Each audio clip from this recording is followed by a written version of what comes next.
नमस्कार, हमारा नाम राघवेंद्र राजपूत है और हम आप सभी का जनता का राज में बहुत बहुत स्वागत करते हैं।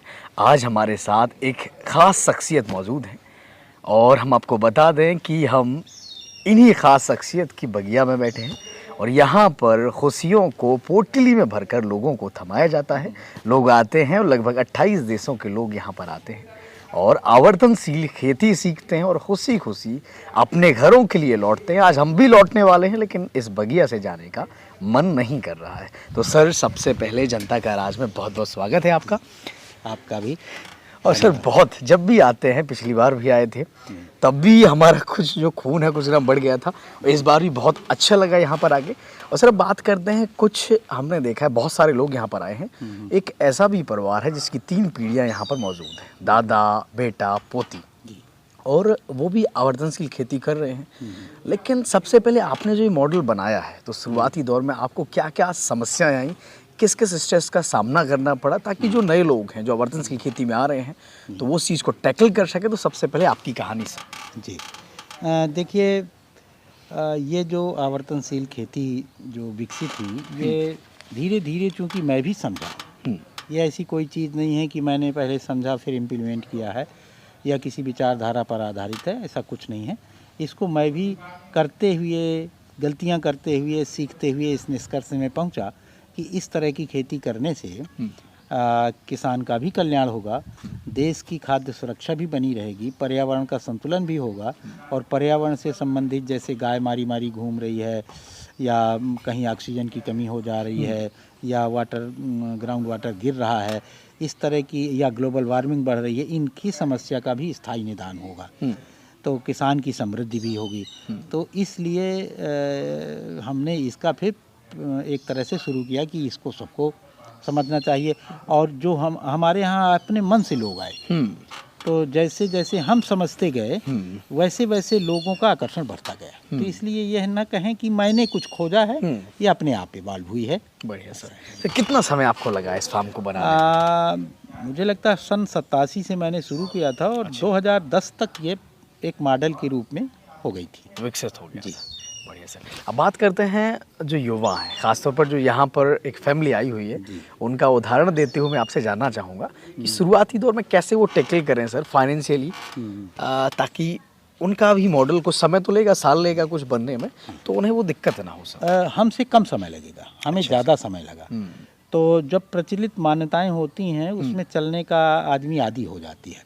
जैसे ही आप कुछ नई चीज़ कहते हैं तो वो कुतूहल और से भर जाते हैं, उनको विश्वास नहीं होता है कि हम इसमें सफल होंगे। तो इस तरह का थोड़ा सा अविश्वास रहता है। तो जो लोग यहाँ आते हैं, रहते हैं, आवर्तनशील खेती का शिविर करते हैं, तो उनको विश्वास हो जाता है ये हो सकता है। तो जैसे ही वो सफल होंगे वैसे ही उनके परिवेश में, जैसे अब मुझसे कोई असहमत नहीं होता है, इस तरह उनसे असहमत नहीं होगा। और ये जब भी कोई परिवर्तन की बात होती है तो इस प्रक्रिया से तो गुजरना ही पड़ेगा। बिल्कुल सर। कुछ ना कुछ तो हमें प्रभाव उत्पादन की क्षमता विकसित करनी पड़ेगी। व्यक्ति प्रभावित सबसे होते हैं, लेकिन प्रभाव उत्पादक हो जाए, वो प्रभावित होने के बजाय प्रभावित करना सीख जाए। और वो कैसे सीखेगा? करके सीखेगा उसको। जैसे जैसे उसको प्राकृतिक, सामाजिक और बौद्धिक नियमों पर कॉन्फिडेंस बनता है, वैसे वैसे उनके अंदर यह दृढ़ता, यह धीरता आती रहती है कि बाकी लोग सब धीरे धीरे सहमत हो जाते हैं। बढ़िया सर। सर, अब जो लोग हैं, जो कॉमन आदमी है, एक नॉर्मल किसान है, वो आवर्तनशील खेती कैसे समझ पाएगा सर? साधारण शब्दों में आवर्तनशील खेती होती क्या है सर? देखिए, बहुत साधारण है। प्रकृति की शाश्वतता को बनाए रखते हुए, संतुलन को बनाए रखते हुए खेती करने का तरीका है। तो संतुलन है 7: जल संतुलन, वायु संतुलन, ताप संतुलन, उर्वरता संतुलन, ऊर्जा संतुलन, समाज संतुलन और व्यवस्था संतुलन। इन 7 संतुलनों को बनाए रखते हुए, और इन्हीं में सुख है। और शाश्वतता तो पदार्थावस्था अपने अस्तित्व को, प्राणावस्था माने पेड़ पौधों के बीज को हम हस्तक्षेप न करें, जीव जंतुओं के वंशों पर हस्तक्षेप न करें, तो ये शाश्वतता बनी रहेगी। पेड़ पौधे अपने बीज के आधार पर शाश्वत बने रहते हैं। तो इन 2 नियमों को ध्यान में रखते हुए खेती के तरीके का नाम आवर्तनशील खेती है। और एक बहुत साधारण सा समझ में आ जाता है आदमी को, और इसमें कोई ताकत भी नहीं लगनी, पैसा भी नहीं लगना। तो अपना बीज तैयार करना, अपना खाद तैयार करना, अपने खेत के अनुपात में पशुओं को पालना, अपने खेत के अनुपात में वृक्षों का लगाना, पेड़ पौधों का लगाना, इससे उसकी आमदनी भी बढ़ती है। खाद में स्वायत्त हो जाता है, बीज में स्वायत्त हो जाता है, पानी में स्वायत्त हो जाता है, ऊर्जा में स्वायत्त हो जाता है, तो उसका धन जाना भी बाहर बंद हो जाता है। बिल्कुल सही। तो स्वयं भी सुखी होता है, अपने परिवेश को भी तृप्त रखता है। इसी का नाम आवर्तनशील खेती है। बढ़िया सर, अब बात करते हैं कि जो राजनीति है, क्योंकि आपकी पीड़ा अक्सर झलकती है कि किसानों का जो नेतृत्व है या प्रतिनिधित्व है, किसानों को जगह राजनीति में नहीं मिलती है, और कहीं ना कहीं इसी वजह से किसानों को लेकर, किसानों के फायदे की जो नीतियाँ होती है वो नहीं बन पाती हैं। तो कैसे सर किसान राजनीति में प्रतिनिधित्व करे, उसकी भी एक हिस्सेदारी हो? देखिए, हमारे यहाँ जो राजनीति है वो अंग्रेजों के ज़माने से कंटिन्यूअस है। उसमें कोई बहुत बड़ा बदलाव आज़ादी के बाद राजनीति में नहीं हुआ। तो जो नीतियाँ उनकी थीं, वही नीतियाँ, जो दृष्टिकोण उनका था वही दृष्टिकोण अभी भी है। वो भी किसानों को तोड़ते थे, आज भी किसानों, क्योंकि किसानों को क्यों तोड़ते थे? क्योंकि किसान ही उनके लिए बाधा बने हुए थे। तो वही नीतियाँ, वही भूमि संबंधी कानून, वही किसानों के प्रति दृष्टिकोण, वही लगभग सब चला आया। और 1970 के दशक के बाद से किसान को दो वर्गों में विभाजित हो गया, वो मजदूर वर्ग में और जोतने वाले के वर्ग में। जबकि किसान क्या होता है, सब मिलकर किसान है। एक लोहार, लोहे में काम करने वाला, लकड़ी में काम करने वाला, चमड़े में काम करने वाला, मिट्टी में काम करने वाला, जब एक साथ होते हैं तब खेती होती है। अदरवाइज खेती तो बड़ी कठिन हो जाएगी। तो अब जैसे मान लीजिए मुझे काटने के लिए रोज हमें हंसिया, कुल्हाड़ी, फावड़ा, गैंती वगैरह की जरूरत है। अब इसका बनाने वाला अगर हमारे परिवेश में नहीं है और वो भी हमारा हिस्सा नहीं है, तो हम हर बार शहर जाएंगे या किसी फैक्ट्री में जाएंगे, तो हम तो हंसिया भर के लिए कमा पाएंगे। तो इसको समझे बगैर जो नीतियां बनाई गई, तो जो भूमिहीन लोग थे, और भूमिहीन कब थे? 1793 में जो कानून बना था, उस कानून में जो कुछ लोगों को के नाम जमीनें हो गई थी जो टैक्स दे सकते थे, जमीनों के असली मालिक वो भी थे। आज भी तब भी हम लोग किसानों को 1970-80 तक खलिहान में सबका हिस्सा बांटते थे, अभी भी बांटते हैं। हम तो अपने गांव में अभी भी बांटते हैं, बढ़िया सबके हिस्सा बांटते हैं। उसको ध्यान में रखते हुए, उसको अध्ययन किए बगैर कुछ लोगों को भूमिहीन हो गए, उनको मजदूर खाते में डाल दिया गया। दूसरी एक बड़ी व्याधा ये हो गई, किसानी के किसी भी काम को स्किल्ड नहीं मानते हैं। चाहे खेती करना, अब खेती करना स्किल्ड कैसे नहीं है? कितनी दूर में बीज बोना है, कब बीज बोना है, कब खेत तैयार करना है, कैसे उसको सुरक्षित रखना है, ये ज्ञान स्किल नहीं है। लेकिन सरकार की दृष्टि, हमारी जो नीतियां हैं उनकी दृष्टि में हम अनस्किल्ड हैं। इसी तरह लोहार के घर में यदि कोई पैदा हो गया है और लोहारगिरी करता है तो अनस्किल्ड है, लेकिन वही जब ITI में 6 महीने का डिप्लोमा ले लेगा तो स्किल्ड हो जाएगा। ये क्या हो रहा है कि हमारा मूल्यांकन अंग्रेजों के ज़माने में भी नहीं हुआ, आज़ादी के बाद भी नहीं किसानी का हुआ, और सारी नीतियाँ उसी आधार पर बन गई। तो उसका नतीजा ये हुआ कि किसान और किसान के सपोर्ट करने वाले सारे लोग अलग अलग हो गए। अब जो खेती करते हैं उनके लिए खेती इसलिए भारी है कि उसका सपोर्ट नहीं है, और वो शहरों में मारे इसलिए घूमते हैं कि उनके पास आजीविका का स्रोत चला गया, और दोनों परेशान हो गए। तो ये हमारी पीड़ा जरूर रहती है कि किसानों का सही नए सिरे से किसान परिभाषित हो। किसान, हम यूरोपीय मॉडल से किसानों को देखेंगे तो यूरोप में तो 2 भागों में पहले से बंट चुके हैं, या तो मैकेनाइज्ड खेती है और बाकी सब मजदूर हो गए। ऐसा ही यहाँ देखते हैं, जबकि यहाँ ऐसा नहीं था, अब हो रहा है। यही मेरी पीड़ा है। अब ये बातें संसद और विधानसभाओं में गंभीर लोगों द्वारा उठाई जानी चाहिए, और दोबारा से किसानी शब्द को परिभाषित करना चाहिए, और जैसे ही किसानी शब्द परिभाषित होगी तो ये सारी व्याधाएं ऑटोमेटिक दूर हो जाएंगी। बिल्कुल सर, एक पत्रकार होने के नाते, और मुझे ऐसा लगता है कि अगर किसानों का प्रतिनिधित्व आप करें तो उसमें कोई गलती नहीं है। बहुत सारे लोग, ये जब बात उठ के आती है कि आखिर राजनीति में साफ कौन है या कौन चेहरे अपने क्षेत्र से होना चाहिए, तो क्यों ना आप ही प्रतिनिधित्व करें किसानों का? देखिए, ऐसा नहीं है कि हमारी तरह के लोग वहाँ नहीं पहुँचे हैं। मैं अभी स्वामी ब्रह्मानंद जी की हिस्ट्री पढ़ रहा था, तो ये जो सारे प्रश्न मेरे दिल में पहुँचते रहते हैं, ये उसको उन्होंने कहा है। तो एक माहौल बनाने की ज़रूरत है, वो हम बना रहे हैं। हम लोगों को इस बात के लिए प्रेरित करें कि विचार करिए, ये देश किसानों का है, और किसानी यदि परिभाषित नहीं हुई तो देश खत्म हो जाएगा। तो इस बात के लिए एक अभियान, एक प्रेरणा उसकी जो ज़रूरत होती है, जागरूकता की, उसको हम कर ही रहे हैं। इस वर्तमान राजनीति में हम जाकर कुछ नहीं कर पाएंगे सिवा बदनामी के, सिवा तनाव के, कुछ नहीं मिलेगा। स्वामी ब्रह्मानंद जी को मैंने देखा, उनकी जीवनी मैंने गंभीरता से पढ़ी, उनके आखिरी समय के जो उनकी पीड़ाएं थीं उसको पढ़ लीजिए, आपको उत्तर आ जाएगा। वही हाल हमारा होगा या आपका होगा, किसी का भी होगा। तो माहौल बनना चाहिए।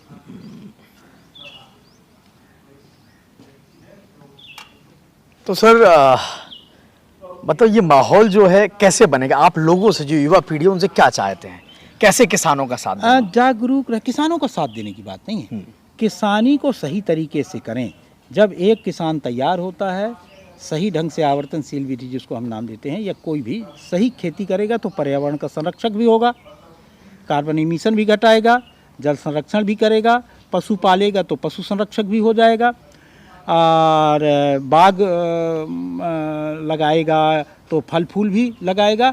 तो किसान का इस आधार पर मूल्यांकन, यदि जागरूक आ गए, इस क्षेत्र में जागरूक लोग आ गए, तो इसका मूल्यांकन शुरू करवा देंगे वो, कि हम कितना कार्बन एमिशन घटाते हैं, कितना वाटर रिचार्ज बढ़ाते हैं, जिसके लिए आपने भारी भारी विभाग बना रखे हैं, उनको करोड़ों अरबों रुपया आप वेतन देते हैं, हम बिना वेतन के करते हैं भैया। तो उसका मूल्यांकन तो कर दीजिए आप। जब एक प्राकृतिक किसान तैयार होता है तो देखिए कितना सेक्रीफाइस करता है। यदि वो मान लीजिए 4 एकड़ का या 5 एकड़ का काश्तकार है, तो 5 एकड़ की डीएपी यूरिया आप मेरठ की तुलना में कर लीजिए, तो कम से कम 50,000 रुपये की सब्सिडी को तो सेक्रीफाइस करके आता है। उसको क्या मिलता है? वो तो केवल देश की, प्रकृति की, पूरे पृथ्वी की एक तरह से सेवा कर रहा है।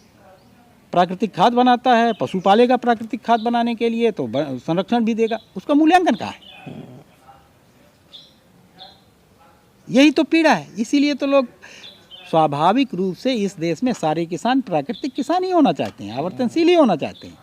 लेकिन हमारे नीतियाँ ऐसी बनी हैं कि यदि आप प्राकृतिक किसान हैं तो नोबडी विल केयर यू। सारी सब्सिडी बड़े ट्रैक्टर को दीजिए, आप हल बैल को सब्सिडी क्यों नहीं दे सकते? सोचने वाली एक जोड़े हल बैल को आप 50,000 रुपये सालाना दीजिए। मैं बुंदेलखंड का तो दावा कर सकता हूँ कि अभी यहाँ पर 50,000 जोड़ी तो तुरंत आ जाएगी, और 50,000 जोड़ी आ जाएगी, गाय की समस्या खत्म। समस्या और इतना सरल सा, आपको भी समझ में आ रहा है, इतना सरल सा होने के बाद, लेकिन वो ट्रैक्टर में 2.5 लाख रुपए देने पर 10 लाख का ट्रैक्टर दे देंगे। उसमें इतनी, एक ट्रैक्टर में, उसमें किसको फायदा होगा? एक किसान को फायदा होगा। और अगर आप 50,000 से इस 10 लाख रुपए को तोड़ दीजिए, तो मैं समझता हूँ कम से कम 20 किसानों का भला हो जाएगा। और बहुत सारी जो हम जिन समस्याओं से हम परेशान हैं, ये देश परेशान है, गाय की समस्या से, पर गाय हमारी एक ऐसी आफत हो गई है कि मारते हैं तो तकलीफ होती है, नहीं मारते हैं तो तकलीफ हो रही है। किसान तो उसमें दो राह में फंस गया है। गौशालाओं में मरते हुए देखकर भी उसको पीड़ा होती है, और खोलते हैं तो उसका घर माने खेत चढ़ता है। बताइए कैसे दुविधा में हैं हम। बिल्कुल। बात कर लेते सर, कौन सी ऐसी नीतियाँ हैं जी जिन पर सरकार को फोकस करना चाहिए और जिन्हें बदलने की ज़रूरत है ताकि किसान समृद्ध हो? खासतौर पर आवर्तनशील खेती को लेकर सरकार को क्या करना चाहिए? देखिए, मैंने किसानों का पत्र संसद के नाम एक छोटी सी पुस्तक भी लिखी है। तो उसमें संविधान स्तर पर क्या करना चाहिए, नीतिगत स्तर पर क्या करना चाहिए, और प्रशासनिक स्तर पर क्या करना चाहिए, और किसान को क्या करना चाहिए, इन चारों हिस्सों को हमने लिखने की कोशिश की है। और नट सेल में हम 3 चीज़ों को अगर सरकार तुरंत ध्यान दे तो ये देश पूरा बदल सकता है, और विश्व में फिर हम अग्रणी हो सकते हैं। किसान की परिभाषा हो जाए, और सही किसानों के जो पर्यावरण के संबंध में और समाज को जोड़े रखने के संबंध में जितना काम करता है, और खाद्यान्न उत्पादन के लिए जो रोल है उसका मूल्यांकन हो जाए, और उसके अनुसार मतलब उन ऐसे किसानों को सपोर्ट करने के लिए कुछ नीतियां बन जाएं, तो भी एक बड़ा चेंज आना शुरू हो जाएगा। और तीसरा, किसानों को सम्मान मिलने लगे। अभी देखिए, अभी जितना सम्मान है पूरे देश भर में किसानों के लिए क्या है, पद्मश्री अवार्ड दिए जाते हैं। उन पद्मश्री में जिन किसानों को 2-4-10 किसानों को मिला है, उसके कोष्ठक में आगे लिख दिया जाता है अदर। किसान होने के नाते नहीं मिला उनको। इसके माने किसानी को कार्य राष्ट्रीय कार्य नहीं मानते हैं। तो एक काम यह कर दिया जाए कि किसानी को राष्ट्रीय कार्य घोषित किया जाए। किसान यदि रोजगार लोगों को देता है, लोगों को रोजगार देता है, तो किसान को भी इसी आधार पर मूल्यांकन किया जाए। अब देखिए कितनी विडम्बना है, यदि फैक्ट्री वाला कोई 2000-4000 रुपये महीने में भी नौकर रखता है तो कहेंगे कि ये रोजगार दे रहा है, और यदि हम किसान 8000-7000 रुपये महीने में भी किसी आदमी को रखते हैं तो उसका कोई मूल्यांकन नहीं है। तो ये सब विसंगतियां दूर की जाए, तो सम्मान दिया जाए, किसानी को राष्ट्रीय कार्य घोषित कर दिया जाए और किसानी की परिभाषा सुनिश्चित कर दिया जाए। इन 3 कामों से ही बड़ा परिवर्तन दिखना शुरू हो जाएगा, बुद्धिमान लोग खेती में आना शुरू हो जाएंगे। बिल्कुल सर। और इस अनदेखी की वजह क्या लगती है सर आपको, क्यों इतना किसानों को अनदेखा किया जा रहा है सर? देखिए 1857 की क्रांति के पहले 1793 और 1840 का जो कानून यहाँ लागू हुआ था, उसके बाद से अंग्रेजों को सबसे ज़्यादा किसने पीटा था? किसानों ने और किसानों के बेटों ने, माने सैनिकों ने। सैनिक तो हमारे बेटे हैं, किसी अधिकारी और नेता का बेटा तो सैनिक होता नहीं है, हमारे ही बेटे थे। तो अपने गांव में जो उथल पुथल और आपस में लड़ाइयाँ करवाते थे भूमि संबंधी कानून के थे, तो उससे आजिज आ गए थे। इस वजह से उन किसानों को हटा दिया यहाँ से। इस बात का 1959 के बाद पुनः काबिज होकर उन्होंने अध्ययन किए। अध्ययन के बाद आया कि किसानों को तो यहाँ पर आपस में लड़ाई रखने के लिए सारे कानून बनाए गए, चाहे वो भूमि संबंधी कानून हो, चाहे इनके पुलिस के कानून हो। आप देखिए 1959-60 के बाद से जितने थाने बने हैं, जितने डकैत घोषित किए गए हैं, माने जिनको डकैत बनाकर और उनको फांसी दी गई, या ये सब किसान थे और अच्छे किसान थे और जागरूक किसान थे। अच्छा। तो पहले वो डकैत घोषित करते थे ताकि मुकदमा चल सके, और ये इसका रिकॉर्ड पूरा आपके अभी भी ऑडिटर जनरल कार्यालय में रखा हुआ है। इसकी भी फुर्सत नहीं है, वह सब हमारे पुरखे ही रहे होंगे। बिल्कुल। लेकिन किसानों को, लेकिन सरकारी नुमाइंदों को अपने गांव में न जाने के लिए रोकते, उनको तुरंत वो अपने टारगेट में ले लेते थे, उसी के लिए थाने बने थे। तो वो वही कानून में जो वो मानसिकता है कानून के अंदर की, मैं सरकार की मानसिकता की बात नहीं कर रहा हूँ, जो कानून के अंदर की मानसिकता है किसान विरोधी होने की, वो आज भी है। सरकार में, माने सरकार की जो नीतियों के पीछे के छुपे हुए जो आशयों में से ये है। अदरवाइज आज़ादी के बाद जब हम पढ़ते थे 1947 से 85% किसान थे, बिल्कुल घट के हो गए 45%। ये कहाँ गए भैया 40%? क्यों जा रहे हैं? सोचने वाली क्या इसमें इस संसद में बहस नहीं हो? बिल्कुल। क्या किसान का टूटकर मजदूर बनना प्रगति है किसी देश की या किसान की? इस पर बहस नहीं होनी चाहिए। चूंकि अंग्रेजों को यहाँ मजदूर चाहिए थे और सस्ते नौकर चाहिए थे, तो वो तोड़ रहे थे। आप भी वही कर रहे हैं भाई, आप देखिए आप।